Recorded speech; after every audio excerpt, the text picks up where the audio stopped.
Adding this one thing to your home will make it so much more inviting. And what that is a properly stocked home bar. More specifically, a statement piece with a bar cart. In today's video, we're gonna be talking about how to organize the bar cart so that it is that statement piece in your home, making it an inviting place for guests.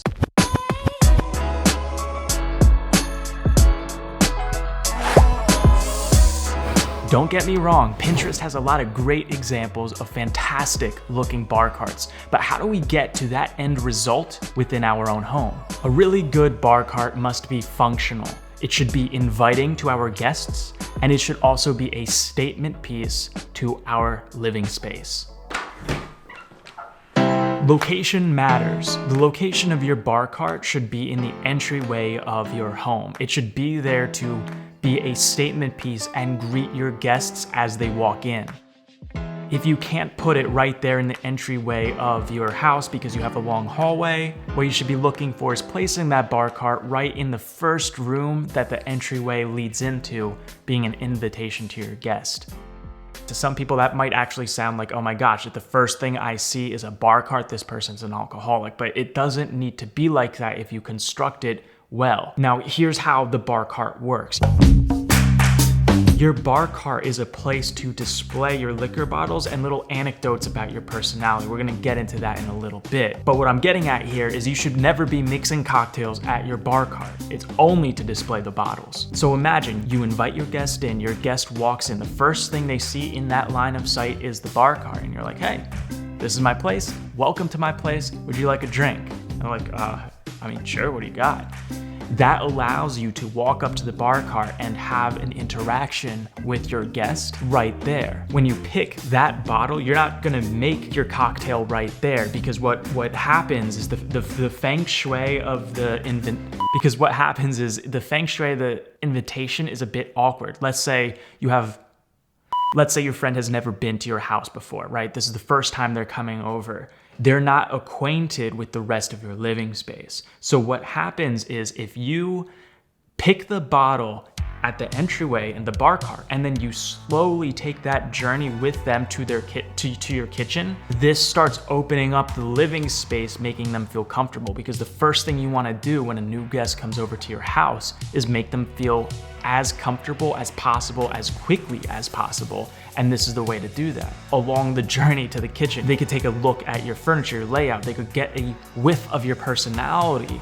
And there's a lot of conversation starters. And when you finally make it to your kitchen, when you can make that cocktail or pour them that drink, it creates like a miniature story arc in the first 3 to 5 minutes that your guest is within your house. And then with that drink, you could sit down, you could relax, and life is good. To me, the purpose of the bar cart is to be not just an artistic statement piece, but a social icebreaker to create a sort of, hey, we're in this together, let's go make you a cocktail, let's go do this right now type of thing. Maybe a little weird, but I swear, this really, really has an effect. Now, let's talk about glassware. There's two different types of people watching this video. One type of person looks at my bar cart and says, oh wow, that's a pretty decent collection you got there. And then the other is like, oh my gosh, I have so much more, he barely has anything. Now, if you're that type of person, odds are you probably have a collection of glassware, different sniffer glasses and different glasses I don't even know the name of. But for most people, I think we care more about functionality than having every option on the book. Because you could repurpose your regular drinking glasses. Like for example, I don't have any fancy glasses for fruity cocktails. I just put them in clear drinking glasses. Because if you're drinking a fruity cocktail, I think it's more about like the quantity of the liquid than, you know, the artisan of the glass. But if you're in the market for new fancy glassware, I would say you should start off with a really good tumbler. You could have it be very, very unique. You could have a square one like this, which I personally love because it's heavy and it's cool looking. Or you could get like a rounded classic look, like a mid-century modern type of aesthetic. This one's from Target. And then with wine glasses, this particular wine glass is from the dollar store, because before I had this, I had these two crystal wine glasses. They were goblets, they weren't wine glasses.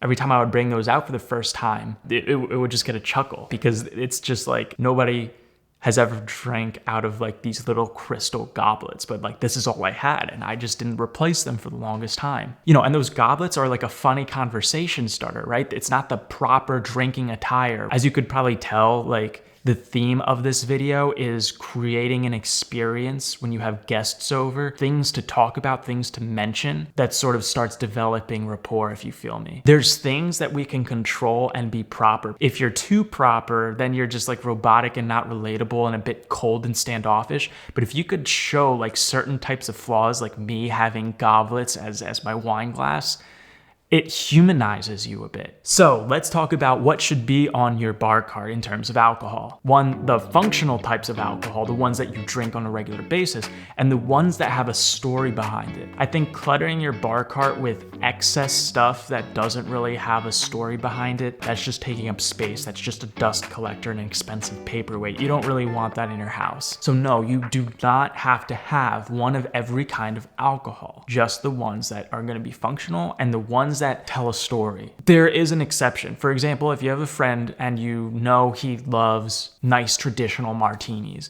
you might want to go out of your way to go pick up a bottle of gin and vermouth and some olives just to make sure it's there, because if your friend is coming over, you want to make sure to have something specific for that friend and he's going to appreciate you for it. I think there's something charming about having like a limited amount of options, because then you can encourage your guests to be experimental and try new things when you have limited options. Again, this is the collaboration, the conversation starter, the icebreaker, the comfort thing. When you two are on a mission together, like this is what I'm talking about. The bar cart should be a social thing, unless your sports team loses.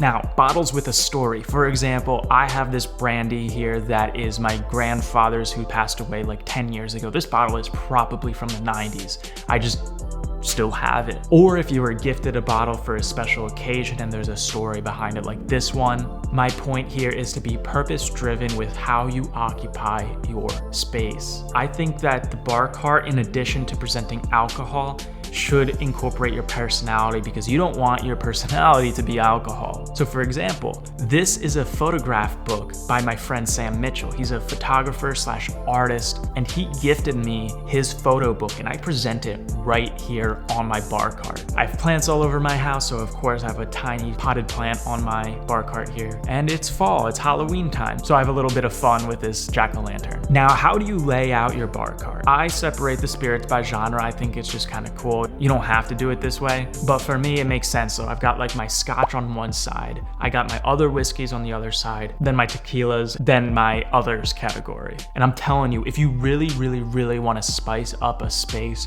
add a tray, because things on a table are just clutter, but things with a tray, the tray turns clutter into one piece, one item. It's magical how that happens.